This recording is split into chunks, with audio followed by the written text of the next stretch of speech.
আমরা গত 17 বছর দেখেছি ইন্ডিয়া থেকে শিল্পীরা বাংলাদেশে এসে গান গাইতো এবং গণ অভ্যুত্থান সফল হওয়ার পরে দুঃখজনকভাবে আমরা দেখেছি পাকিস্তান থেকে শিল্পীরা এসে এখানে গান পরিবেশন করছে। এবং ছাত্রদল আজকে সারা দেশের আমরা যে জন্মদিন পালন করছি সেটি আসলে অত্যন্ত ব্যতিক্রমী একটি ধারায় আমরা জন্মদিন পালন করছি। তো 17 বছর ঢাকা বিশ্ববিদ্যালয়ের আপনি যদি কালচারাল ইভেন্টের দিকে তাকিয়ে দেখেন তাহলে আপনি দেখবেন যে ঢাকা বিশ্ববিদ্যালয়ে এরকম একটি উৎসব আসলে পরিবেশিত হওয়ার কোনো ধরনের সম্ভাবনাই তৈরি হয়নি।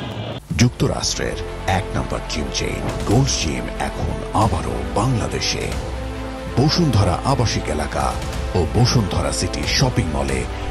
এটা এই কারণেই সম্ভব হয়েছে যে আমরা 24-এর যে গণ অভ্যুত্থান সফল হয়েছে। বাংলাদেশে শুধু স্বৈরাচার রাষ্ট্র ক্ষমতায় 17 বছর জোর করে রাষ্ট্র ক্ষমতায় ছিল, বিষয়টি আসলে এরকম নয়। আমাদের সামাজিক অর্থনৈতিক সকল দিক থেকে আমাদেরকে এক ধরনের চেপে বসেছিল। আপনারা দেখবেন যে গত 17 বছর বাংলাদেশে অনেকগুলো বড় ইভেন্ট হয়েছিল। বিশেষ করে আপনারা জানেন যে বিপিএলের মতো বড় গুরুত্বপূর্ণ ইভেন্ট হয়েছিল এবং অনেক বড় বড় কনসার্ট হয়েছিল। আপনারা খেয়াল করে দেখবেন যে প্রতিটি বড় বড় ইভেন্টে বাংলাদেশের শিল্পীদেরকে অবজ্ঞা করা হয়েছে এবং পার্শ্ববর্তী একটি দেশ থেকে শিল্পীদেরকে এনে আমাদের দেশের বড় বড় ইভেন্টে তাদেরকে গান পরিবেশন করে আমাদের দেশের কোটি কোটি টাকা বিদেশে নিয়ে গিয়েছে। সবচেয়ে দুর্ভাগ্যজনকভাবে আরেকটি সত্য যেটি মুখোমুখি হতে হচ্ছে সেটি হচ্ছে গণ অভ্যুত্থান সফল হওয়ার পরও আমরা গত 17 বছর দেখেছি ইন্ডিয়া থেকে শিল্পীরা বাংলাদেশে এসে গান গাইতো এবং গণ অভ্যুত্থান সফল হওয়ার পরে দুঃখজনকভাবে আমরা দেখেছি পাকিস্তান থেকে শিল্পীরা এসে এখানে গান পরিবেশন করছে। সুতরাং আমরা মনে করি যে গত 17 বছর আমাদের শিল্পীদেরকে যে ব্যাপকভাবে সীমাহীনভাবে তাদেরকে অবমূল্যায়ন করা হয়েছে, দেশের প্রতি তাদের যে টান বা দেশের প্রতি তাদের যে হক সেটি আমরা জাতি হিসাবে তাদেরকে দিতে পারিনি।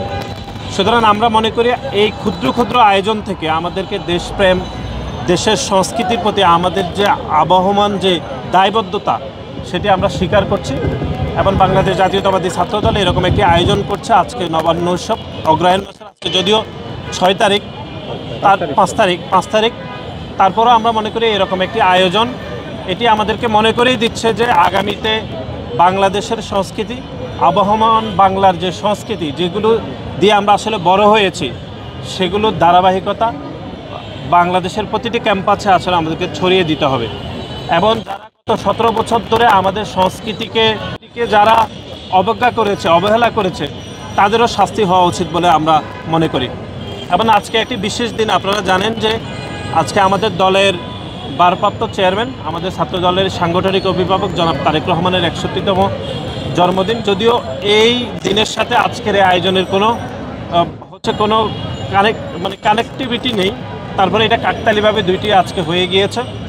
আমরা শুরুতে বাংলাদেশ জাতীয়তাবাদী ছাত্রদল কেন্দ্রীয় সংসদ এবং ছাত্রদল ঢাকা বিশ্ববিদ্যালয়ের পক্ষ থেকে আমরা আমাদের দলের ভারপ্রাপ্ত চেয়ারম্যান যিনি গণতান্ত্রিক সকল আন্দোলনে গত 17 বছর নেতৃত্ব দিয়েছেন ওনাকে আমরা জন্মদিনের শুভেচ্ছা জানাচ্ছি। এবং ছাত্রদল আজকে সারা দেশের আমরা যে জন্মদিন পালন করছি সেটি আসলে অত্যন্ত ব্যতিক্রমী একটি ধারায় আমরা জন্মদিন পালন করছি। সাধারণত আপনারা জানেন যে জন্মদিনের আমাদের দেশে যেভাবে আমরা পালন করি তার থেকে একটি ভিন্ন প্ল্যাটফর্মে, বিশেষ করে আমরা যে কোনো একটি ইভেন্ট বা ছাত্রদল যে কোনো কর্মসূচি গ্রহণ করলে সাধারণত আমরা স্কুল, কলেজ, বিশ্ববিদ্যালয়ের শিক্ষার্থীদেরকে সবচেয়ে বেশি ট্রিট করে থাকি। কিন্তু আমরা এই বছর শুধুমাত্র মাদ্রাসা শিক্ষার্থীদের জন্য আমাদের আজকের এই কর্মসূচি।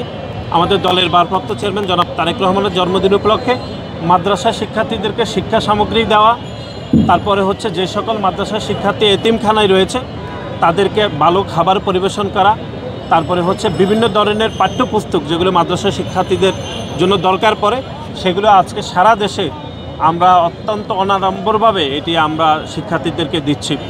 সুতরাং এই দুইটি আয়োজন আজকে আমাদের সারা দেশে হচ্ছে এবং এই নবান্ন উৎসবে আপনারা যারা উপস্থিত হয়েছেন আপনাদের সকলকেও আমরা শুভেচ্ছা জানাচ্ছি। এরকম একটি আয়োজনে আপনাদের সাথে আমরা শরিক হতে পেরে আপনাদের সকলকে ধন্যবাদ।